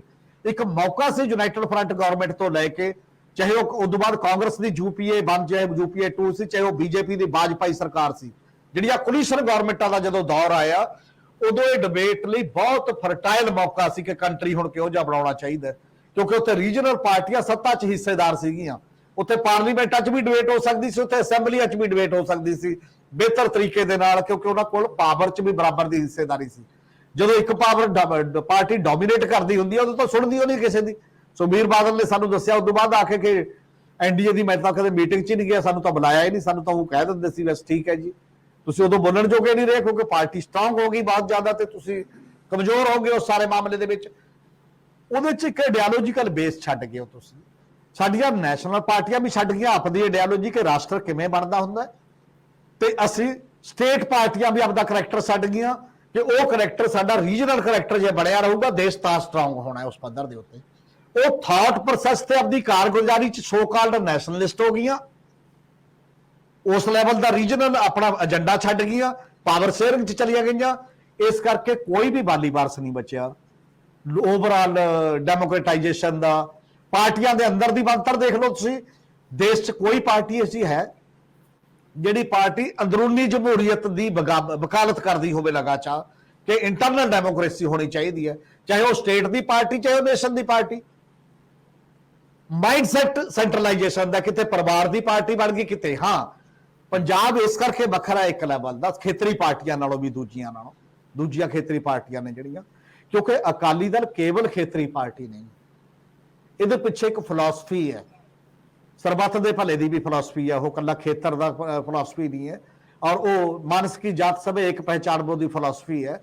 ਔਰ ਉਹਦੇ ਕੋਲ ਇਹ ਪਤਾ ਹੈ ਕਿ ਰਾਜੇ ਚੋੜੀ ਨਿਆਂ ਕੀ ਕਿਵੇਂ ਹੋਣੇ ਚਾਹੀਦੇ ਨੇ, ਕਿਵੇਂ ਗੁਰੂ ਗ੍ਰੰਥ ਸਾਹਿਬ ਦੱਸਦਾ, ਬੇਗਮਪੁਰਾ ਕੀ ਕਨਸੈਪਟ ਹੈ ਗੁਰਬਾਣੀ ਦੇ ਵਿੱਚ ਸਟੇਟ ਰਨ ਕਰਨ ਦਾ, ਡਿਫਰੈਂਟ ਟਾਈਪ ਦੀ ਇੱਕ ਤੁਹਾਡੇ ਕੋਲ ਪਾਲਿਸੀ ਇੱਕ ਫਿਲਾਸਫੀ ਸੀ ਜਿਹੜੀ ਗਾਈਡ ਕਰ ਰਹੀ ਸੀ ਤੁਹਾਨੂੰ, ਜਿਹੜੀ ਤੁਹਾਨੂੰ ਐਮਰਜੈਂਸੀ ਚ ਅੱਗੇ ਆਉਣ ਲਈ ਕਹਿੰਦੀ ਹੈ, ਜਿਹੜੀ ਹਿਊਮਨ ਰਾਈਟਸ ਗੁਰੂ ਤੇਗ ਬਹਾਦਰ ਸਾਹਿਬ ਦਾ ਆਪਾਂ ਜ਼ਿਕਰ ਕਰਕੇ ਹਟਿਆ ਕਿ ਦੁਨੀਆ ਦੇ UNO ਵੀ 5 ਸਭ ਤੋਂ ਗ੍ਰੇਟ ਪਰਸਨੈਲਿਟੀ ਚੋਂ ਗੁਰੂ ਤੇਗ ਬਹਾਦਰ ਨੂੰ ਰਿਕੋਗਨਾਈਜ਼ ਕਰਦੀ ਆ ਉਸ ਮਹਾਂਤ ਚ ਜਾ ਕੇ, ਸਭ ਤੋਂ ਬੜੇ ਹਿਊਮਨ ਰਾਈਟਿਸਟ ਦੇ ਤੌਰ ਤੇ, ਜਿਹਦਾ ਦਾਇਰਾ ਬਲਗਣਾ ਤੋਂ ਬਹੁਤ ਦੂਰ ਹੈ ਕਿਸੇ ਨਾ ਕਿਸੇ ਰੂਪ ਦੇ ਵਿੱਚ। ਔਰ ਉਹ ਤੁਸੀਂ ਅਹਿਸਾਸ ਹੀ ਨਹੀਂ ਕਰ ਪਾ ਰਹੇ, ਤੁਸੀਂ ਬਹੁਤ ਛੋਟੇ ਲੈਵਲ ਤੇ ਫਸ ਗਏ ਹੋ। ਮੈਂ ਚੀਫ ਮਿਨਿਸਟਰ ਜ਼ਰੂਰ ਬਣਨਾ, ਮੈਂ ਮੰਤਰੀ ਜ਼ਰੂਰ ਬਣਨਾ, ਮੈਂ ਦੌਲਤ ਕਿੰਨੀ ਕਮਾਉਣੀ ਹੈ, ਮੈਂ ਬਾਕੀ ਦੀਆਂ ਚੀਜ਼ਾਂ ਜਿਹੜੀਆਂ ਉਸ ਲੈਵਲ ਦੇ ਉੱਤੇ ਕਰਨੀਆਂ ਨੇ, ਤੁਸੀਂ ਉਸ ਪਾਸੇ ਚੱਲ ਨਹੀਂ ਪਾ ਰਹੇ, ਅੱਜ ਵੀ ਨਹੀਂ ਚੱਲ ਪਾ ਰਹੇ। ਤੁਹਾਡਾ ਪੰਥ ਔਰ ਫਾਰਮਰ ਇਹ ਦੋਨੋਂ ਬਹੁਤ ਨੇਚਰ ਦੇ ਨੇੜੇ ਦੀਆਂ ਗੱਲਾਂ ਨੇ, ਕੁਦਰਤ ਦੇ ਪਸਾਰੇ ਦੇ ਵਿੱਚ ਮਨੁੱਖ ਦੀ ਹੋਣੀ ਦੇ ਸਵਾਲ ਨੇ। ਉਹ ਇਹ ਗੁਰਬਾਣੀ ਤੈਅ ਕਰਦੀ ਹੈ, ਕਹਿ ਰਹੀ ਹੈ ਕਿ ਤੁਸੀਂ ਇਹਨੂੰ ਇਸ ਢੰਗ ਨਾਲ ਦੇਖੋ। ਇਹ ਗਲੋਬਲ ਏਜੰਡੇ ਦਾ ਕੁਐਸਚਨ ਵੀ ਅੱਜ ਜਿਹੜੇ ਸਭ ਤੋਂ ਬੜੇ ਥ੍ਰੈਟ ਨੇ ਕਲਾਈਮੇਟ ਚੇਂਜ ਦੇ, ਜਿਹੜਾ ਵੱਡਾ ਥ੍ਰੈਟ ਹੈ ਗਰੀਬੀ ਤੇ ਅਮੀਰੀ ਦਾ, ਅਕਾਲੀ ਦਲ ਦਾ ਪੁਰਾਣਾ ਏਜੰਡਾ ਚੱਕ ਕੇ ਦੇਖੋ, ਉਹ ਮਜ਼ਦੂਰ ਨੂੰ ਕੀ ਦੇਣਾ ਚਾਹੁੰਦਾ, ਮਜ਼ਦੂਰ ਦਾ ਲੈਵਲ ਕੀ ਆ ਉਹਦੇ ਮੈਨੀਫੈਸਟੋ ਦੇ ਵਿੱਚ 67 69 ਤੇ ਈਵਨ 70 ਤੱਕ। ਔਰ ਉਹ ਐ ਲੱਗਦਾ ਜਿਵੇਂ ਕਿਸੇ ਬਹੁਤ ਟੌਪ ਦੇ ਕਮਿਊਨਿਸਟਾਂ ਦਾ ਹੋਊਗਾ, ਅਕਾਲੀ ਦਲ ਦਾ ਨਹੀਂ ਹੋ ਸਕਦਾ ਏਜੰਡਾ। ਉਹਦੀ ਦਿਹਾੜੀ ਲਈ ਲੜਦਾ ਅਕਾਲੀ ਦਲ, ਉਹਦੀ ਜੂਨ ਸੁਧਾਰਨ ਲਈ ਲੜਦਾ ਅਕਾਲੀ ਦਲ। ਬਾਅਦ ਚ ਅਕਾਲੀ ਦਲ ਕੇਵਲ ਜੱਟ ਪੋਲਿਟਿਕਸ ਦਾ ਸ਼ਿਕਾਰ ਹੋ ਗਿਆ ਮੇਰਾ ਖਿਆਲ। ਉਦੋਂ ਬਾਅਦ ਆ ਕੇ ਆਪਦਾ ਜਨਰਲ ਏਜੰਡਾ ਜਿਹੜਾ ਕਿਰਤ ਦਾ ਸਵਾਲ ਸੀ, ਕਿਰਤੀ ਦਾ ਸਵਾਲ ਸੀ, ਕਿਰਤ ਦੇ ਸਵਾਲ ਵਾਲੇ ਬੰਦੇ ਕਿੱਥੇ ਗਏ ਜਿਹੜੇ ਮਲਕ ਭਾਗੋ ਤੇ ਭਾਈ ਲਾਲੋ ਚ ਕਨਸੈਪਚੁਅਲ ਲੜਾਈ ਦਾ ਸਵਾਲ ਸੀ। ਅਸੀਂ ਤਾਂ ਉੱਥੇ ਹੀ ਜਾ ਕੇ ਖੜ ਗਏ ਜਿੱਥੇ ਬਾਕੀ ਦੀਆਂ ਪਾਰਟੀਆਂ ਖੜਦੀਆਂ ਨੇ। ਤਾਂ ਸਾਡੀ ਪਾਰਟੀ ਦਾ ਕਿਰਦਾਰ, ਮਿਜਾਜ, ਗੱਲ ਕਰਨ ਦਾ ਤਰੀਕਾ ਉਹ ਵੱਖਰੇ ਕਿੱਥੇ ਗਏ ਉਸ ਮਾਮਲੇ ਦੇ ਵਿੱਚ। ਅਸੀਂ ਗਿਣਤੀ ਤੋਂ ਨਹੀਂ ਸੀ, ਕੁਆਲਿਟੀ ਤੋਂ ਪਛਾਣੇ ਜਾਣ ਵਾਲੇ ਲੋਕ ਸੀ ਕਿਸੇ ਨਾ ਕਿਸੇ ਰੂਪ ਦੇ ਵਿੱਚ। ਉਹ ਜਿਹੜਾ ਬੇਸਿਕ ਏਜੰਡੇ ਦਾ ਕੁਐਸਚਨ ਹੈ, ਮੇਰੇ ਖਿਆਲ ਪੋਲਿਟਿਕਸ ਬਹੁਤ ਛੋਟੀ ਚੀਜ਼ ਹੈ ਉਹਦੇ ਸਾਹਮਣੇ। ਪੋਲਿਟਿਕਸ ਉਹਦਾ ਇੱਕ ਹਿੱਸਾ ਹੈ, ਇੱਕ ਹੈਗੀ ਗੱਲ, ਉਹਦੀ ਸਮਾਜਿਕਤਾ, ਉਹਦਾ ਕਲਚਰ, ਉਹਦਾ ਥਾਟ ਪ੍ਰੋਸੈਸ ਸਭ ਤੋਂ ਬੜਾ ਕੁਐਸਚਨਾਂ ਦੇ ਰੂਪ ਦੇ ਵਿੱਚ ਸਾਹਮਣੇ ਆਉਂਦਾ। ਤਾਂ ਉਹਦੇ ਵਿੱਚੋਂ ਤੁਹਾਡੀ ਉਹ ਪੋਲਿਟਿਕਸ ਨਿਕਲੇ ਆਉਂਦੀ ਹੈ, ਤੁਸੀਂ ਪੋਲੀਟੀਕਲੀ ਆਪ ਹੀ ਰਿਚ ਹੋ ਜਾਂਦੇ ਹੋ ਉਸ ਮਾਮਲੇ ਦੇ ਵਿੱਚ ਆ ਕੇ, ਜੋ ਤੁਸੀਂ ਉਹ ਥਾਟ ਦੇ ਪਾਉਂਦੇ ਹੋ। ਇਸ ਕਰਕੇ ਇਹਨਾਂ ਨੇ ਨਹੀਂ ਉਠਾਇਆ ਤਾਂ ਉਹਨਾਂ ਦਾ ਹਾਲ ਆਪਣੇ ਸਾਹਮਣੇ ਹੈ। 3 MLA ਹੋ ਗਏ, ਉਹੀ 15-18% ਵੋਟ ਵੀ ਅਜੇ ਪੰਥ ਦੇ ਜਾਂ ਬਾਕੀ ਦੇ ਨਾਲ ਤੇ ਥੋੜੀ ਬਹੁਤ ਜੁੜੀ ਹੋਈ ਹੈ, ਪੱਕੀ ਕੇਡਰ ਉੱਤੇ ਖੜਾ ਕਿਸੇ ਨਾ ਕਿਸੇ ਰੂਪ ਦੇ ਵਿੱਚ। ਉਹਨਾਂ ਕਹੇ ਏਡੀ ਛੇਤੀ ਨਹੀਂ ਮਰ ਰਹੀ, ਉਹਦੇ ਪਿੱਛੇ ਵੀ ਇੱਕ ਇਤਿਹਾਸ ਹੈ। ਨਹੀਂ ਤਾਂ ਪ੍ਰੈਜ਼ੈਂਟ ਸਿਸਟਮ ਦੇ ਵਿੱਚ ਤਾਂ ਜਮਾ ਉਸ ਲੈਵਲ ਦਾ ਹੋ ਜਾਣਾ ਸੀ ਕੰਮ, ਵੀ ਗਈ ਪਾਰਟੀ ਨੇ ਇਸ ਤੋਂ ਨਬੂਦ ਹੋ ਗਈ। ਕਮਿਊਨਿਸਟ ਕਿੱਥੇ ਗਏ ਹਾਸੀਏ ਦੇ ਉੱਤੇ, ਜਿਹੜੇ ਵੱਖ-ਵੱਖ ਮਾਮਲਿਆਂ ਦੇ ਵਿੱਚ ਤੁਸੀਂ ਵੀ ਉਸ ਫਿਲਾਸਫੀ ਤੇ ਲੜਦੇ ਦਿਖਾਈ ਨਹੀਂ ਦੇ ਰਹੇ ਜਿਹੜੀ ਤੁਹਾਡੀ ਆਪਣੀ ਸੀ। ਅਕਾਲੀ ਦਲ ਦੀ ਨਾ ਵੀ ਹੋਵੇ, ਕਿਰਤੀ ਲਈ ਲੜਨਾ, ਕਿਸਾਨ ਲਈ ਲੜਨਾ, ਖੜ ਕੇ ਸੜਕ ਤੇ ਜਾਣਾ, ਕਿੱਥੇ ਦਿਖਾਈ ਦਿੰਦਾ ਉਹ ਸਾਰੇ ਦਾ ਸਾਰਾ ਮਾਹੌਲ। ਇਹ ਮਾਹੌਲ ਵੀ ਡਿਸਕਸ ਕਰਨ ਵਾਲਾ ਅਸਲ ਚ ਪਾਰਲੀਮੈਂਟ ਚ ਵੀ, ਪਾਰਟੀਆਂ ਦੇ ਅੰਦਰ ਵੀ। 75 ਸਾਲ ਕੇਵਲ ਪਾਰਲੀਮੈਂਟ ਨਾ ਕਰੇ, ਸਾਡੀਆਂ ਪੋਲੀਟੀਕਲ ਪਾਰਟੀਆਂ ਉਹ ਡਿਸਕੋਰਸ ਵੀ ਚੱਲਣਾ ਚਾਹੀਦਾ ਕਿ ਅਸੀਂ ਕਿੱਥੇ ਖੜੇ ਆ ਸਾਰੇ, ਐਜ ਏ ਸੁਸਾਇਟੀ ਵੀ ਕਰਨਾ ਚਾਹੀਦਾ ਸਾਨੂੰ। ਸਰਦਾਰ ਜਗਤਾਰ ਸਿੰਘ ਜੀ, ਮੈਂ ਇਨ ਬਰੀਫ ਇੱਕ ਐਡੀਸ਼ਨ ਕਰਦੇ ਆ ਜਿਹੜੀ ਹਮੀਰ ਜੀ ਨੇ ਗੱਲ ਸ਼ੁਰੂ ਕੀਤੀ ਜੀ। ਆਦਰਸ਼ਵਾਦ ਤੇ ਪ੍ਰੈਕਟਿਸ ਦੋ ਗੱਲਾਂ ਵੱਖਰੀਆਂ। ਇਹ ਆਦਰਸ਼ਵਾਦ ਹੈ ਕਿ ਪੰਜਾਬ ਦੇ ਖੁਸ਼ਬੂ ਚੋਂ ਜਿਹੜੇ ਇਹ MP ਨਿਕਲਦੇ ਆ ਜਾਂ ਨੇਤਾ ਨਿਕਲਦੇ ਆ ਪੰਜਾਬ ਦੀ ਗੱਲ ਕਰਨ, ਉਹ ਪ੍ਰੈਕਟਿਸ ਬਿਲਕੁਲ ਡਿਫਰੈਂਟ ਹੈ। ਰੌਲਾ ਇਹ ਹੈ, ਤਾਂ ਮੈਂ ਕਹਿਣਾ ਹੁੰਦਾ ਕਿ ਜਿਹੜੀ ਪੰਜਾਬ ਦੇ ਇਸ਼ੂਸ ਟੇਕ ਅਪ ਕਰਨ ਵਾਲੀ ਪਾਰਟੀ ਹੈ ਉਹ ਅਕਾਲੀ ਦਲ, ਉਹਦਾ ਕਾਰਨ ਹੈ ਬਲੂ ਸਟਾਰ ਸਭ ਤੋਂ ਵੱਡੀ ਦੁਖਾਂਤ ਹੈ ਪੰਜਾਬ ਦਾ 47 ਤੋਂ ਬਾਅਦ ਦਾ। ਕਾਂਗਰਸ ਨੇ ਤਾਂ ਵੈਲਕਮ ਕੀਤਾ, ਪੰਜਾਬ ਦੇ ਕਾਂਗਰਸ ਲੀਡਰਾਂ ਨੇ 15 ਲੀਡਰਸ ਨੇ ਇਕੱਠਿਆਂ ਨੇ ਸਟੇਟਮੈਂਟ ਇਸ਼ੂ ਕੀਤੀ ਸੀਗੀ ਜੂਨ ਦੇ ਵਿੱਚ ਹੀ, ਵੈਲਕਮ ਕਰਦੇ ਆ। BJP Punjab, communist party Punjab, ਇਹਦਾ ਆਰਮੀ ਡਿਪਲੋਇਮੈਂਟ ਦੀ ਗੱਲ ਮੰਗ ਕਰ ਰਹੇ ਸੀਗੇ ਦੋਵੇਂ। ਤਾਂ ਮੈਂ ਕਹਿੰਦਾ ਕਿ ਗੱਲਾਂ ਵੀਰ ਜੀ ਤੁਹਾਡੀ ਬਹੁਤ ਵਧੀਆ ਆਦਰਸ਼ਵਾਦ ਹੈਗਾ, ਲੇਕਿਨ ਜਿਹੜੇ ਪੰਜਾਬ ਦੇ ਲੀਡਰ ਹੈਗੇ ਆ, ਜਿਹੜੀ ਇਹਨਾਂ ਦੀ ਪ੍ਰੈਕਟਿਸ ਹੈ ਪਾਰਟੀਆਂ ਦੀ, ਉਹ ਬਿਲਕੁਲ ਉਲਟ ਹੈ ਜੀ ਸਾਰੇ ਆਦਰਸ਼ਵਾਦ ਦੇ। ਚਲੋ ਹੁਣ ਤੁਸੀਂ ਆਪਣੀ ਅਗਲੀ ਗੱਲ ਕਰੋ ਹਰਜਿੰਦਰ ਜੀ। ਆਪਾਂ ਮੈਨੂੰ ਲੱਗਦਾ ਸੀ ਮੈਂ ਕੇਵਲ ਇੱਕੋ ਐਗਜ਼ਾਮਪਲ ਇੰਨੀ ਉਹ ਦਿੰਨਾ ਕਿ ਬੰਗਾਲੀਆਂ ਤੋਂ ਕਰਾ ਕੇ ਦਿਖਾ ਦਿਓ, ਤਾਮਿਲਾਂ ਤੋਂ ਕਰਾ ਕੇ ਦਿਖਾ ਦਿਓ, ਡਿਫਰੈਂਟਾਂ ਤੋਂ ਕਰਾ ਕੇ ਦਿਖਾ ਦਿਓ, ਪਤਾ ਲੱਗ ਜੂਗਾ ਕੀ ਪੋਜੀਸ਼ਨ ਹੈ। ਮੈਂ ਕਹਿੰਦਾ ਫਿਰ ਅਸੀਂ ਕਿਉਂ ਨਹੀਂ ਕਰ ਸਕਦੇ? ਉਹ ਸਾਡੇ ਵਾਲੇ ਬੰਦੇ, ਉਹਦਾ ਕਾਰਨ ਹੈ ਪ੍ਰੈਕਟਿਸ ਉੱਥੇ ਵੀ ਉਹੀ ਪ੍ਰੈਕਟੀਕਲ ਹੈ, ਉਹੀ ਕੰਟਰੀ ਹੈ, ਉਹੀ ਸਾਰਾ ਕੁਝ ਹੈ। ਹਾਂਜੀ ਮੈਂ ਬਿਲਕੁਲ ਜਵਾਬ ਦਿੰਦਾ ਉਹਦਾ। ਉੱਥੇ ਜਿਹੜੀ ਡੈਮੋਗ੍ਰਾਫੀ ਹੈ ਉਹ ਹੋਮੋਜੇਨਸ ਹੈ, ਸਾਡੀ ਹੈਟਰੋਜੇਨਸ ਹੈ, ਫਰਕ ਹੈ ਜੀ। ਪੰਜਾਬੀ ਦਾ ਨਾਰਾ ਉੱਪਰੋਂ ਚੱਲਦਾ, ਥੱਲੇ ਨਹੀਂ। ਕਾਂਗਰਸ ਚ ਸਿੱਖ ਬਹੁਤ ਨੇ ਜੀ, ਕਮਿਊਨਿਸਟਾਂ ਚ ਸਿੱਖ ਬਹੁਤ ਨੇ, ਛੱਡ ਦਿਓ ਪੰਜਾਬੀ। ਮੈਂ ਤੁਹਾਡੀ ਗੱਲ ਮੰਨ ਲੈਣਾ, ਉਹ ਤਾਂ ਕਰਨ, ਉਹ ਵੀ ਨਹੀਂ ਕਰਦੇ ਰੌਲਾ ਇਹ ਹੈ। ਮੈਨੂੰ ਲੱਗਦਾ ਇਹ ਆਖਰੀ ਲਫ਼ਜ਼ ਮੈਂ ਸਰਦਾਰ ਜਗਤਾਰ ਸਿੰਘ ਹੋਰਾਂ ਤੋਂ ਲਵਾਂਗਾ। ਥੋੜਾ ਮਾਮਲਾ ਸਿਧਾਂਤਕ ਫਸ ਗਿਆ। ਮੈਨੂੰ ਲੱਗਦਾ ਜੋ ਮੈਂ ਸਵਾਲ ਕਰਨਾ ਸੀ ਚੰਗਾ ਹੋ ਗਿਆ ਉਹ ਉਹਨਾਂ ਰੈਲੇਵੈਂਟ ਹੋ ਸਕਦਾ ਨਾ ਹੋਵੇ, ਪਰ ਮੈਨੂੰ ਸਰਦਾਰ ਹਮੀਰ ਸਿੰਘ ਹੋਰਾਂ ਦੀਆਂ ਗੱਲਾਂ ਬੜੀਆਂ ਵਜਨਦਾਰ ਲੱਗੀਆਂ ਨੇ। ਮੈਨੂੰ ਲੱਗਦਾ ਹੈ ਕਿ ਹਰੇਕ ਪਾਰਟੀ ਦੇ ਮੁੱਢ ਵਿੱਚ ਇੱਕ ਬਹੁਤ ਮਹਾਨ ਵਿਚਾਰ ਪਿਆ ਸੀ, ਜਿਹੜਾ ਪਹਿਲੇ ਕੁਝ ਦਹਾਕਿਆਂ ਤੱਕ ਭਾਵੇਂ ਕਾਂਗਰਸ ਹੈ, ਭਾਵੇਂ ਜਨ ਸੰਘ ਹੈ, ਤੇ ਭਾਵੇਂ ਇੱਧਰ ਉਹਨਾਂ ਦਾ ਆਪਣੇ ਲੈਵਲ ਤੇ, ਔਰ ਉਹਨਾਂ ਨੇ ਜਿੰਨੇ ਇੱਕ ਮੁੱਢਲੇ ਸਾਲਾਂ ਦੇ ਵਿੱਚ ਉਹਦੀ ਪਕੜ ਬਣਾ ਕੇ ਰੱਖੀ, ਉਦੋਂ ਤੱਕ ਤਾਂ ਇਹ ਠੀਕ ਰਹੇ। ਲੇਕਿਨ ਜਦੋਂ ਤਰਜੀਹ ਬਦਲ ਗਈ ਅਕਾਲੀ ਦਲ ਦੇ ਵਿੱਚ ਵੀ ਔਰ ਬਾਕੀ ਪਾਰਟੀਆਂ ਦੇ ਵਿੱਚ ਵੀ, ਕਿ ਅਸੀਂ ਹੁਣ ਦੂਜੀ ਵਾਰੀ ਸੱਤਾ ਗ੍ਰੈਬ ਕਰਨ ਲਈ, ਸੱਤਾ ਹਥਿਆਉਣ ਲਈ ਕਿਵੇਂ ਤਰਜੀਹੀ ਤੌਰ ਤੇ ਆਪਣਾ ਬੰਦੋਬਸਤ ਕਰਨਾ, ਇਹ ਸਾਰਾ ਬੰਦੋਬਸਤ ਜਦੋਂ ਹੋਣ ਲੱਗ ਪਿਆ, ਫਿਰ ਪੈਸੇ ਦਾ ਜਿਹੜਾ ਬੋਲਬਾਲਾ ਸੀਗਾ ਉਹਨੇ ਬਾਕੀ ਸਾਰੇ ਦੇ ਸਾਰੇ ਜਿੰਨੇ ਵੀ ਅਸੂਲ ਸੀ ਉਹ ਪਾਸੇ ਰੱਖਤੇ। ਹੁਣ ਜਿਹੜਾ ਇਸ ਵੇਲੇ ਸਭ ਤੋਂ ਵੱਡਾ ਸੰਕਟ ਹੈ ਕਿ ਅਸੀਂ ਵਿਅਕਤੀਗਤ ਤੌਰ ਤੇ ਸਹੂਲਤਾਂ ਔਰ ਵਿਅਕਤੀਗਤ ਤੌਰ ਤੇ ਦੌਲਤ ਤੇ ਸਮਾਜਿਕ ਤੌਰ ਤੇ ਸੱਤਾ, ਇਹਨਾਂ ਤਿੰਨ ਚੀਜ਼ਾਂ ਦੇ ਦੁਆਲੇ ਸਰਦਾਰ ਜਗਤਾਰ ਸਿੰਘ ਜੀ ਘੁੰਮੀ ਜਾਂਦੇ ਆ। ਮੈਂ ਇੱਥੇ ਤੁਹਾਡੀ ਟਿੱਪਣੀ ਚਾਹੁੰਦਾ ਸੀ। ਅੱਜ ਦੀ ਤਰੀਕ ਦੇ ਵਿੱਚ ਸਿਆਸਤ ਬਿਜ਼ਨਸ ਹੈ, ਰਾਦਰ ਬਿਜ਼ਨਸ ਨਾਲੋਂ ਜ਼ਿਆਦਾ ਕਮਾਈ ਇਸ ਵੇਲੇ ਸਿਆਸਤ ਦੇ ਵਿੱਚ। ਇਸੇ ਕਰਕੇ ਹੀ ਕਰੋੜਾਂ ਰੁਪਇਆ ਲਾ ਕੇ ਬੰਦਾ ਇਲੈਕਸ਼ਨ ਲੜਦਾ ਹੈ, ਤੇ ਜਦੋਂ 5 ਸਾਲ ਪੂਰੇ ਹੁੰਦੇ ਉਸ ਤੋਂ ਬਾਅਦ ਤੁਸੀਂ ਜੀਵਨ ਜਾਂਚ ਦੇਖ ਲਓ, ਬੰਦੇ ਦੀ ਟੋਟਲੀ ਬਦਲੀ ਹੁੰਦੀ ਹੈ। ਸੋ ਇਹ ਬਿਜ਼ਨਸ ਹੈ, ਇਸ ਕਰਕੇ ਸਾਰੀ ਸਿਚੁਏਸ਼ਨ ਬਿਲਕੁਲ ਚੇਂਜ ਹੋਈ ਹੈ। ਫ੍ਰੀ ਮਾਰਕੀਟ ਨੇ ਬਿਲਕੁਲ ਹੋਰ ਵੀ ਚੇਂਜ ਕਰਤੀ। ਫ੍ਰੀ ਮਾਰਕੀਟ ਹਿੰਦੁਸਤਾਨ ਤੇ ਹੀ ਇੰਨਾ ਇਫੈਕਟ ਕਿਉਂ ਕਰ ਰਹੀ ਹੈ, ਬਾਕੀ ਮੁਲਕਾਂ ਤੇ ਕਿਉਂ ਨਹੀਂ ਕਰਦੀ? ਇਹ ਕਈ ਸਾਰੀ ਸਿਚੁਏਸ਼ਨ ਬਹੁਤ ਕੰਪਲੈਕਸ ਹੋਈ ਵੀ ਹੈ। ਹੁਣ ਇੱਕ ਨਿਸ਼ਾਨਾ ਸਿਰਫ ਇਲੈਕਸ਼ਨ ਜਿੱਤਣੀ ਹੈ, ਆ ਵੀ ਫ੍ਰੀ ਕਰ ਦਿਓ, ਆ ਵੀ ਫ੍ਰੀ ਕਰ ਦਿਓ, ਆ ਵੀ ਫ੍ਰੀ ਕਰ ਦਿਓ। ਕੋਈ ਪਾਰਟੀ ਕੋਈ ਬਲੂ ਪ੍ਰਿੰਟ ਦੇ ਰਹੀ ਹੈ ਕਿ ਮੁਲਕ ਨੂੰ ਦੀ ਇਕਾਨਮੀ ਨੂੰ ਤਕੜਾ ਕਿਵੇਂ ਕਰਨਾ ਹੈ, ਜਾਂ ਸਟੇਟ ਦੀ ਇਕਾਨਮੀ ਨੂੰ ਤਕੜਾ ਕਿਵੇਂ ਕਰਨਾ। ਪਿਛਲੇ ਇਲੈਕਸ਼ਨ ਪੰਜਾਬ ਦੀ ਸਾਰੀਆਂ ਪਾਰਟੀਆਂ ਲੈ ਲਓ, ਸਿਰਫ ਇਸ ਗੱਲ ਤੇ ਜ਼ੋਰ ਹੈ ਕਿ ਕਿਹੜੇ ਸੈਕਸ਼ਨ ਨੂੰ ਕਿਹੜੀ ਚੀਜ਼ ਫ੍ਰੀ ਦੇਣੀ ਹੈ। ਕੀ ਕਿਸੇ ਪਾਰਟੀ ਨੇ ਕੋਈ ਬਲੂ ਪ੍ਰਿੰਟ ਪੇਸ਼ ਕੀਤਾ ਹੈ ਕਿ ਇਹਦੀ ਜਿਹੜੀ ਇਕਾਨਮੀ ਹੈ ਉਹਨੂੰ ਰਿਵਾਈਵ ਕਿਵੇਂ ਕਰਨਾ ਹੈ? ਨੈਸ਼ਨਲ ਲੈਵਲ ਤੇ ਵੀ ਜਿਹੜਾ ਡਿਸਕੋਰਸ ਚੱਲ ਰਿਹਾ ਹੈ ਸਾਰਾ, ਉਹਦੇ ਵਿੱਚ ਤੁਹਾਨੂੰ ਕਿਤੇ ਵੀ ਨਜ਼ਰ ਨਹੀਂ ਆਉਂਦਾ, ਨਾ ਰੂਲਿੰਗ BJP ਦੇ ਵਿੱਚ, ਨਾ ਮੇਨ ਆਪੋਜੀਸ਼ਨ ਕਾਂਗਰਸ ਦੇ ਵਿੱਚ ਕੋਈ ਬਲੂ ਪ੍ਰਿੰਟ ਦੇ ਰਿਹਾ ਹੋਵੇ। ਜੇ ਤੁਸੀਂ ਪਿਛਲੇ ਮੈਨੀਫੈਸਟੋ ਸਟੱਡੀ ਕਰੋਗੇ ਜਾਂ ਈਵਨ ਮਸਲਨ ਅਕਾਲੀ ਦਲ ਦੇ ਡਾਕੂਮੈਂਟਸ, ਉਹਨਾਂ ਤੋਂ ਬਲੂ ਪ੍ਰਿੰਟ ਮਿਲਦਾ ਸਾਰਾ। ਜਿਹੜਾ ਹੁਣ ਦੀ ਜਿਹੜੀ ਸਿਚੁਏਸ਼ਨ ਹੈ ਪੋਲੀਟੀਕਲ ਡਿਸਕੋਰਸ ਦੇ ਵਿੱਚ, ਉਹ ਮਿਸਿੰਗ ਹੈ। ਸਿਰਫ ਇਹ ਹੈ ਕਿ ਤੁਸੀਂ ਇਲੈਕਸ਼ਨ ਕਿਵੇਂ ਜਿੱਤਣੀ ਹੈ ਤੇ ਵਾਰ-ਵਾਰ ਕਿਵੇਂ ਜਿੱਤਣੀ ਹੈ, ਦੋ ਗੱਲਾਂ ਹੈ। ਸੋ ਇੱਥੇ ਗੱਲ ਆ ਕੇ ਖੜ ਗਈ। ਇਲੈਕਸ਼ਨ ਜਿੱਤ ਕੇ ਕਰਨਾ ਕੀ ਹੈ ਉਹ ਮਿਸਿੰਗ ਹੈ। ਇਕਾਨਮੀ ਇਸੇ ਕਰਕੇ ਇਕਾਨਮੀ ਥੱਲੇ ਜਾ ਰਹੀ ਹੈ ਜੀ। ਇਹ ਜਿਹੜੀ ਸਾਡੀ ਮੌਜੂਦਾ ਸੱਤਾ ਹੈ ਪੰਜਾਬ ਦੇ ਵਿੱਚ ਤੇ ਉੱਪਰਲੀ ਸੱਤਾ ਹੈ, ਇਹਦਾ ਦੁਖਾਂਤ ਹੀ ਸਭ ਤੋਂ ਵੱਡਾ ਇਹੀ ਹੈ ਇਸ ਵੇਲੇ। ਸਰਦਾਰ ਹਮੀਰ ਸਿੰਘ ਜੀ, ਲਾਸਟ ਲਫ਼ਜ਼ ਬਸ ਫਿਰ ਖਤਮ ਕਰ ਦਈਏ। ਨਹੀਂ, ਬਿਲਕੁਲ ਸਾਡੇ ਲਈ ਸਭ ਤੋਂ ਬੜਾ ਏਜੰਡਾ ਜੇ ਪੋਲਿਟਿਕਸ ਠੀਕ ਕਰਨੀ ਹੈ ਤਾਂ ਪਹਿਲਾਂ ਅੰਦਰੂਨੀ ਕੁਐਸਚਨ ਹੈ, ਐਂਟੀ ਡਿਫੈਕਸ਼ਨ ਲਾ ਆ ਗਿਆ, ਚੋਣ ਸੁਧਾਰ ਜਿਹੜੇ ਨੇ, ਮੇਰੇ ਖਿਆਲ ਇਹ ਬਹੁਤ ਇੰਪੋਰਟੈਂਟ ਗੱਲ ਹੋਏਗੀ। ਜੇ ਥੋੜਾ ਜਿਹਾ ਵੀ ਚੇਂਜ ਕਰਨਾ ਹੈ ਕੁਛ, ਇੰਨਾ ਮਨੀ ਇੰਨੀ ਮਸਲ ਪਾਵਰ ਕਿਉਂ ਚੋਣਾਂ ਦੇ ਵਿੱਚ ਖਰਚ ਹੁੰਦੀ ਹੈ? ਨਾਰਮਲ ਬੰਦੇ ਦੀ ਰਸਤਾ ਹੀ ਨਹੀਂ, ਇੱਕ ਅਨਰਿਟਨ ਜਿਹਾ ਸਮਝੌਤਾ ਹੋ ਗਿਆ ਸਭ ਦਾ, ਮਤਲਬ ਵੀ ਆਪਾਂ ਇੰਨੇ ਹੀ ਖਰਚ ਕਰਿਆ ਕਰਾਂਗੇ, ਬਾਕੀ ਨੂੰ ਆਉਣਾ ਹੀ ਨਹੀਂ ਦੇਣਾ, ਬਾਕੀ ਰਹਿਣ ਦੇ ਉੱਥੇ ਜਿਹੜੇ ਵੀ ਬਾਕੀ ਬੰਦੇ ਹੁੰਦੇ ਨੇ। ਔਰ ਉਹ ਸਾਰੇ ਨੂੰ ਕਿਸੇ ਨਾ ਕਿਸੇ, ਇਹ ਏਜੰਡਾ ਨਹੀਂ ਸਾਡੇ ਬਣ ਰਿਹਾ। ਕਮੇਟੀਆਂ ਬਣੀਆਂ ਨੇ ਬੜੀਆਂ ਵੱਖ-ਵੱਖ ਥਾਵਾਂ ਤੇ, ਉੱਪਰ ਵੀ ਨੈਸ਼ਨਲ ਲੈਵਲ ਤੇ ਵੀ ਬਣੀਆਂ ਨੇ।